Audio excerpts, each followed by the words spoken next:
In this lesson we're going to look at how to take away a mixed number from a whole number, and then we're going to move on to harder takeaway sums with mixed numbers. This technique here helps us deal with the harder takeaway sums. Okay, so the first question here, 7 take away 4 and 3/5. Now the easiest thing in my mind to do is do the 7 take away the 4 first to get 3, and then I'm going to try and take away 3/5 from 3. Now the way to do this, I think, is really you're taking away something less than 1 from 3, so the answer must be 2 and a bit. Now, how do you get what the bit is? Well, it's going to be some sort of fifths. Now I always think it's easier to add up. I think, what do I need to add to 3/5 to get back up to 3?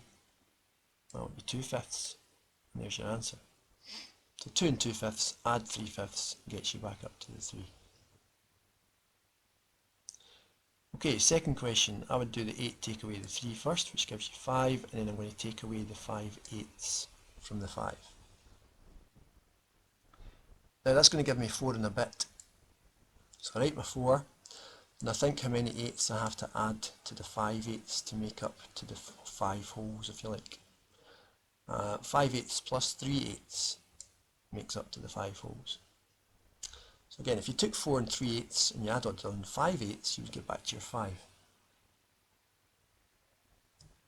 Okay, final question here.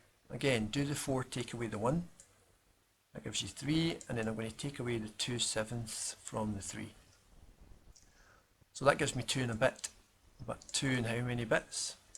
Well, how many sevenths do you need to add to 2/7 to get back up to 3 from 2 and a bit? 5/7.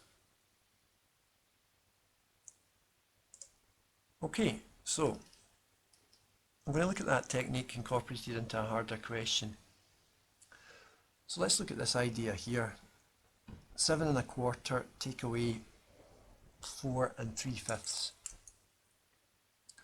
So as before, when doing this, I would do the fractions first. I'm going to do 1/4 take away 3/5. The hard part of this question is that 1/4 is less than 3/5. Now, there's a variety of ways to do this. This is the way I think is easiest to follow. But if your teacher teaches you a different way, then and you work it out and it's fine, then go with that. So common denominator again, 4 times 5 is 20 in this case. So lowest common multiple of 4 and 5 is 20. How do you get from 4 to 20? You times by 5. You do 5 ones or 5 at the top number. And how do you get from fifths to 20ths? You times by 4, do the same to the top number. So it comes up to be 12 20ths. Now this answer is going to come out as a negative fraction, but that's fine. We'll use that in a second over here. So do 5 20ths take away 12 20ths, and that's minus 7 20ths, or negative 7 20ths.